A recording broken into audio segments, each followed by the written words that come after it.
So, what I want to start out with is getting an understanding of how search engines work and what SEO is exactly. What's the purpose of it, right? There are two main components of a search engine. The first is the crawlers, the spiders. They are programs that go out and collect information on websites. They go from website to website following links. They're often imagined as being spiders because they crawl the web. That's what they do. Then they send back all that information to the mothership, to the algorithm, the ranking algorithm. That is simply a formula that the search engines use. They take all that information and they process it. They say, okay, here are all the pages we know of, here are all the links, here's all the content on those pages, and they create indexes. They rank all the pages for any given keyword based on all that information. So, when you look up things to do in New York City, what are the web pages that rank for that? Those were crawled initially by a crawler, a spider, sent to an algorithm, and that algorithm decided what pages would be most relevant to show for that search. Are you with me so far? Yes. Yep. And there are over 200 factors that search engines use to decide what page should rank for any given keyword. Things like, how long has this domain been around? Is this a brand new website?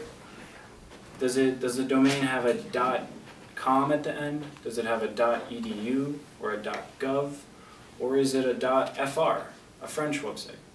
All of these little things, all these little factors determine whether or not you're going to rank for a given keyword. Is the keyword on the web page, for example? That's a big one, right? So what search engine optimization is understanding these factors. We have to understand how it is that search engines decide what ranks better than something else. Why is my competitor above me in rankings for a search term that I want to rank for? I do that service too. I'm better than them. Maybe you've got better clients, whatever it is, but search engines don't care. They have their own ranking factors that they decide. So SEO is all about understanding what those are and then applying those to a web page. Getting a web page to rank for the keywords you want to go after, understanding those ranking factors. All right.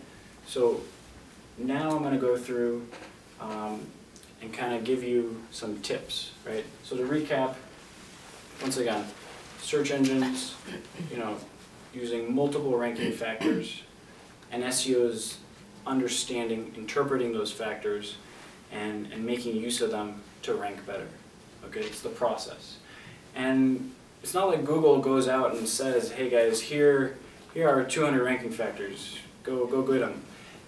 We have to interpret what those ranking factors are by doing tests. By say, okay, let's change the keywords around on this page and see what the result is. Did that help us? If it did, that must be a ranking factor.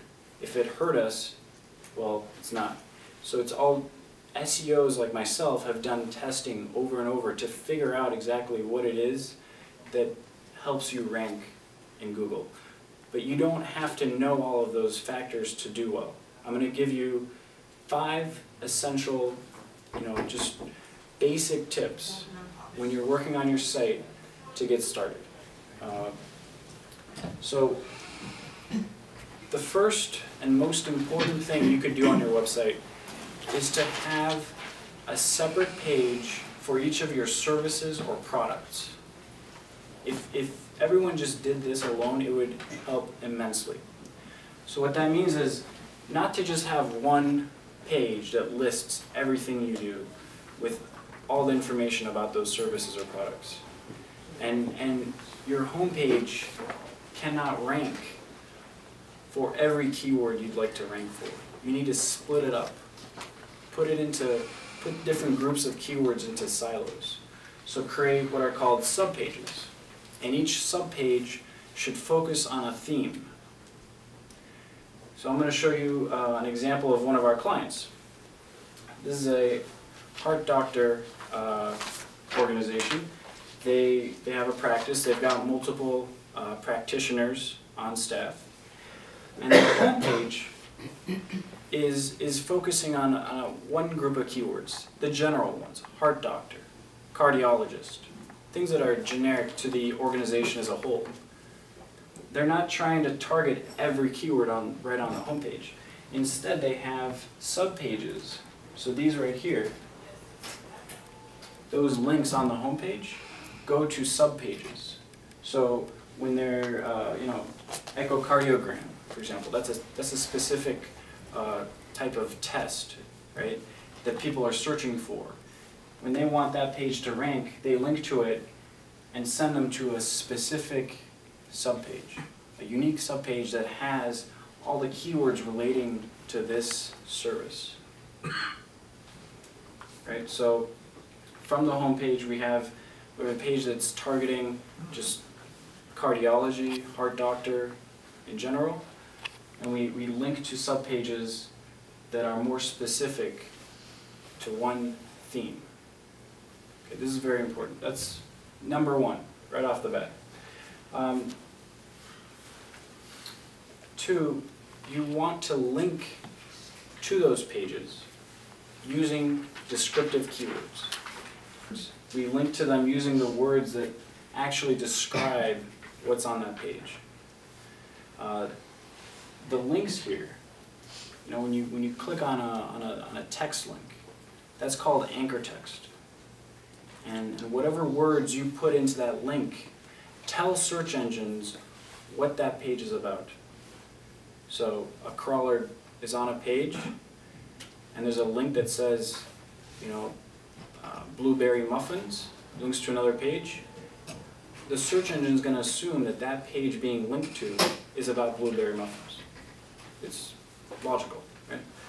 So that's what you want to do. You want to make sure when you're linking to your pages, you're using descriptive keywords. Not too many, just 2, 3 keywords at the most. Okay. Next, your title tags. Now, a lot of people don't really notice their title tags because they're not actually on the page. They're only visible at the top of your browser window. They're also what appear on search engine results. So when you search for anything, you'll see these links in Google. The text that shows up is from the title tag. And if we go back to the page, you'll see that that text only shows up there in the browser window. It doesn't show up anywhere on the page itself. So this is what's called metadata. It is something that you can typically control through most content management systems, even like a do-it-yourself type of system like One-on-One or Intuit or Vistaprint, GoDaddy. All those sites typically allow you to edit your title tags. So once again, you don't need a developer, you don't need a designer to do this kind of stuff. Next, you want to make sure that on these pages that you're creating, so you've got your separate pages for each service, each product, that you have substantial content on those pages. It's not enough to just have a page with 2-3 lines of generic text. The text has to be unique. Step one, it has to be unique. You cannot copy from another website. You copy from another website, it'll be considered as duplicate content. Your page will not appear in search results at all. Search engines are very good about deduplicating their results so that there aren't 2 websites that have the exact same content on them. And you have to spread out your keywords throughout the page without stuffing the page with keywords. You have to be You have to give value to your users while being mindful of search engines. Never write for a search engine.